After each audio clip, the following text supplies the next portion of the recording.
we move on to something that's more high profile. We look at Kenny Pickett. He is the only quarterback that teams seem to like. It's interesting because the NFL, the evaluations on these other guys have to be absolutely terrible, because otherwise the sort of risk reward, the ceiling, all of the things that you would look at in fantasy actually do carry over to reality in an important way. So the Steelers have made this bet on the lowest ceiling of the players.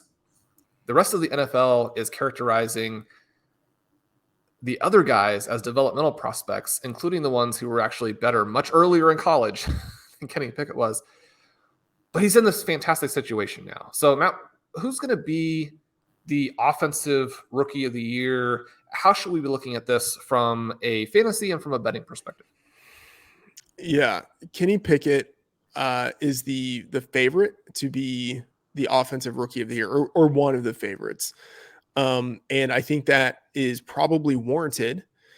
And if we're thinking about the fantasy implications of Kenny Pickett and his draft stock, man, in single quarterback leagues in rookie drafts, I do think that you can maybe make a case for one of the other guys ahead of him in theory, because they have the higher ceilings and, at a position where there's a lot of options, you probably don't need to reach on someone like Pickett. But in two quarterback leagues, I still think Pickett belongs in the top half of the first round. And that's kind of disgusting to say, because there are other players who are much more attractive. Like all of the wide receivers in this class, you would think, okay, they're longer term assets, relative to like a running back at least, but Breece Hall is still going to go near the top of the board.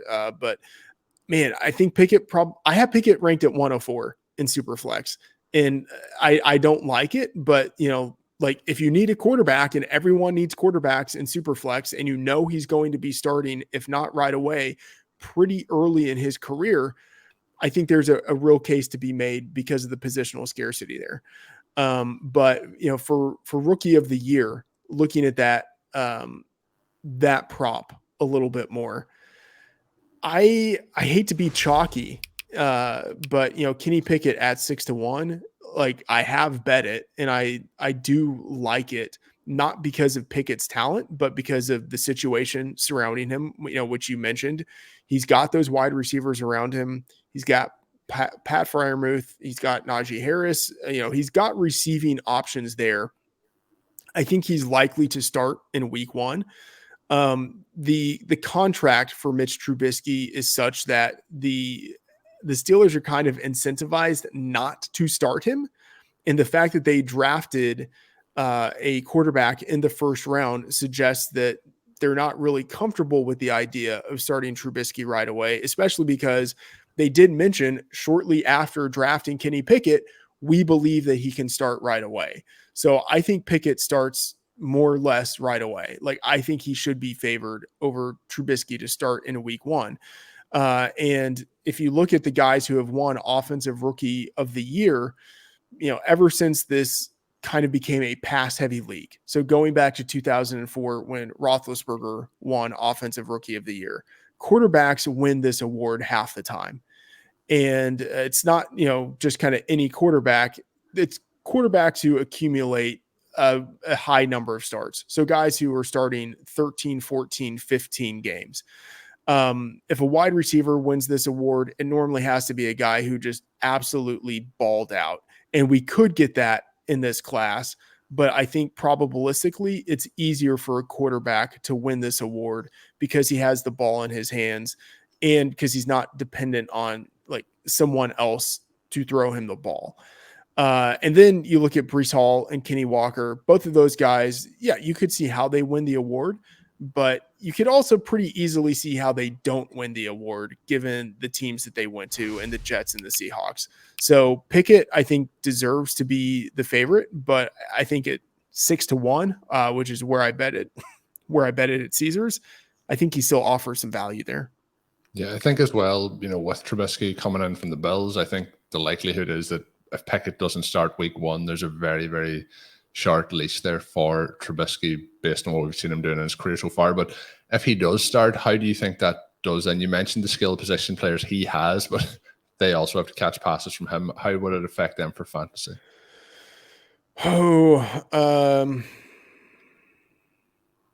It's a good question. I think that for me in the projections, when I say projections, like I don't do hardcore projections the way that I did the 3 previous years. So sort of loose projections and then more rankings. What impacted Diontae Johnson and Chase Claypool more in the rankings wasn't so much Kenny Pickett, but it was the addition of Pickens, George Pickens, as a wide receiver drafted in the second round. And so I think the ceiling is a little bit lower for Johnson. It is significantly lower for Chase Claypool. But that said, I don't think Pickens is a lock to come in and just like Martavis Bryant this team in year one. So I think all of them have lower floors, but it has mainly to do with the wide receivers that they added. I mean, Calvin Austin also added in the 4th round. And so, he could be someone as a rotational receiver who just still snaps and targets from those guys. So it's not so much that I think Pickett is going to drag the offense down, especially relative to what they had last year with Roethlisberger. But I think the fact that they added other weapons, other receiving weapons, pulls down the other receivers. And looking back at last season, obviously Ben Roethlisberger was there at quarterback. So as bad as he was, I think both of these guys are probably upgrades for this offense in 2022, because that was tough to watch at times. Moving into some overrated and underrated players at the rookies heading into this season, are there any players that you feel the consensus are too high on post NFL draft? We already talked about Justin Ross, so we can leave him off the list for this one. But anyone standing out for you? Yeah, one guy who does stand out to me is Rachaad White. And I hate to say that because crushing dreams today, really. He does feel like David Johnson-esque, and I really liked David Johnson when he came out. Rachaad White has an athletic profile. He's got the receiving capabilities, drafted in the 3rd round to a Bruce Arians team. So like I can see it, and like I can also see the path forward of like, hey, all it takes is a Leonard Fournette injury, and this guy could be the lead back in a Tom Brady offense. Like that is a very attractive story to tell yourself. But it's hard for me to get on board with him when there are all of these wide receivers who were taken on day 1 and day 2. And I just have to prioritize a number of those guys ahead of Rachaad White, which means that I'm basically getting none of him in my drafts. And the thing is, even though Rachaad White, let's say that he beats out Giovanni Bernard to become the main pass catching back. I'm skeptical that actually happens, by the way, but let's say that actually does happen. He still has to beat out Leonard Fournette or have Fournette suffer an injury. And I don't know, like I can see the value of like in redraft, maybe looking at that happening, but then Fournette is still on contract for the year after that, and Tom Brady might be gone. So then we're talking about a 3rd round back in an offense quarterbacked by who knows. I just don't want to invest in him at his current ADP. So like I like Rachaad White in theory, but I think he's going overdrafted. And then I will just say one more name. Breece Hall, as the kind of presumptive 101 in a lot of leagues. I don't want to say he's being overdrafted, because I think he probably should be the 101 in a lot of situations. But like I can see, especially because of positional scarcity, I'll say that. But like I can see just in a vacuum why you would want to take Drake London and Treylon Burks and maybe even some of these other wide receivers ahead of him. Like if you're in a situation where you're set at running back, I would actually take wide receivers ahead of him.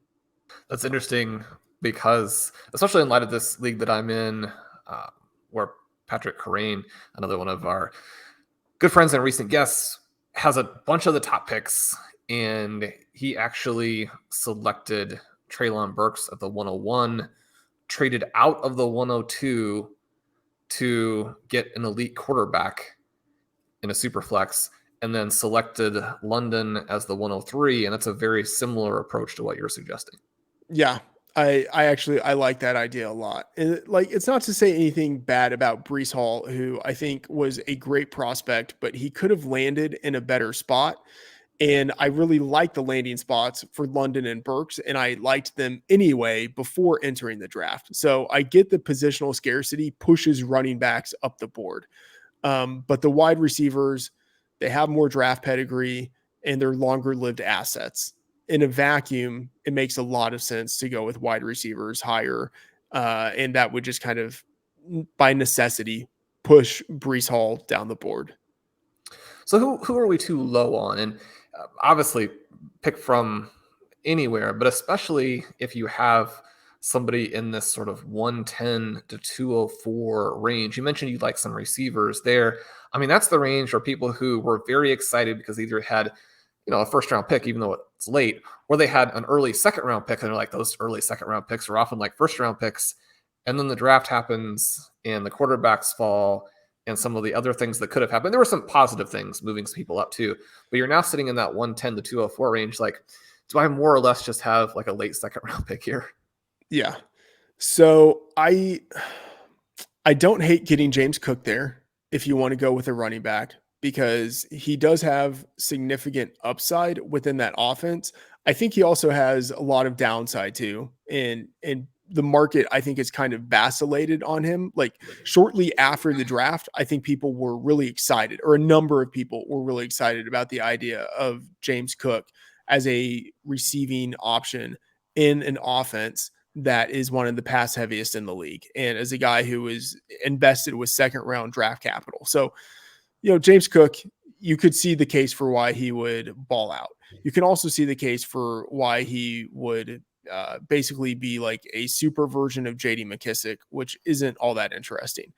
But getting him at the 1-2 turn, I think he's at enough of I don't want to say discount, but like there's enough of a floor built in at that ADP, I think, to take a risk on. And then at wide receiver, I really like David Bell.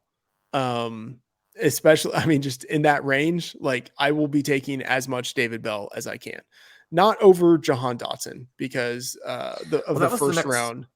The next question I was going to ask you, because yesterday Curtis and I did, we went back and forth on it because we're like Dotson, 16 versus like 99, right? Something in there. And Dotson, even one decent practice review and you can flip him for a lot. But so you're saying we made the wrong choice because we did go David Bell. I'm not saying that you made the wrong choice, because the thing is, it feels like these guys, I should actually do a study. Someone at RotoViz should do a study on this. The first round wide receivers who fall down the board and who by ADP start to go after guys who are drafted on day 2.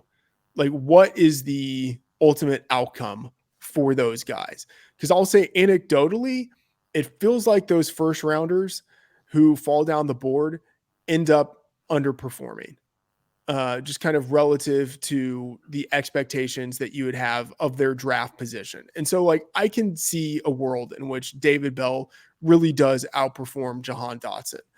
So like, I'm not going to say you made the wrong mistake, or you made a mistake. I have them ranked right next to each other, so I think it really is pretty much a coin flip. I would go with Dotson, but that is more of like the probable list in me.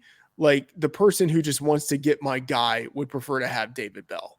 Well, you do give us a good opportunity here to do a little bit of a plug, because we have some cool research in the RotoViz rookie guide that discusses sort of this element of just how much early declare and early breakout, and they're separate things, obviously, but how much they overperform draft slot and how much the guys who don't break out early and stay for 4 years, underperform. It's one of the reasons why we did go with Bell, in part, obviously, just we liked him better. But the draft slot obviously gives you this anchor for fantasy production. Obviously, it's going to signal very strong opportunity. I think the other thing for us there is a little bit related to what you mentioned on Tuesday's show, where you have Deshaun Watson really high. I think that Amari Cooper is done, which, I mean, he still probably score okay this season just because there's not a lot of competition for targets. But Bell's opportunity just seems so much better than Dotson's right off the bat too. So then, once you look at the way, even with the anchor of draft slot and how those other elements of the receiver's resume and profile, how those interact, it's interesting. I mean, this has been a fun rookie draft with those two guys and with the people who were in that kind of early to mid second round range as a result of some of those dynamics. Yeah, I mean, David Bell, he is so intriguing. 4-star recruit entering college, produced right away, an early declare, and the production, over 100 yards per game for his career. It's very hard for a guy to hit that kind of benchmark if he's played 3 seasons. The opportunity there, you mentioned Amari Cooper, I like Cooper in theory, but I just kind of have to admit that he's probably done. And then Deshaun Watson there's so much opportunity for David Bell. And the one thing that scares me is that I kind of want to be cognizant of like the third rounders that I've been excited about in the past. We mentioned De'Ami Brown on the previous show. Think about how excited we were about him last year. And it's like, oh, he's a third rounder, but he's really got a chance to carve out a role. And then now he's like basically dead. There is the opportunity for David Bell in this offense this year. But if he doesn't make good on the opportunity, he could be quickly replaced next year. And the draft capital at that point with Jahan Dotson versus David Bell, it really matters at that point in the future. You mentioned some players that were higher on, maybe that were lower on, that are intriguing. Is there any players that are, standing out for you as real sleeper options for 2022? Yeah, I mean, I'll go further down the board. I'll just say like at tight end, Jelani Woods, like very obvious one just because of the athletic profile. But like much further down the board, Romeo Doubs, mentioned him, 4th rounder from Nevada. I am very happy to get him in the 3rd round wherever I can. We talked about Tyler Allgeier on the Tuesday show. He's interesting as a 0 RB candidate. I will also add Keontae Ingram as the 6th rounder who went to Arizona. He is intriguing because it's basically just James Conner and then Ingram as the presumptive backup. And James Conner, as great as he is, he's had issues staying healthy. And, you could see how they want to bring in another back to spell him, change the pace. And Ingram is a guy who I think has some decent receiving capabilities.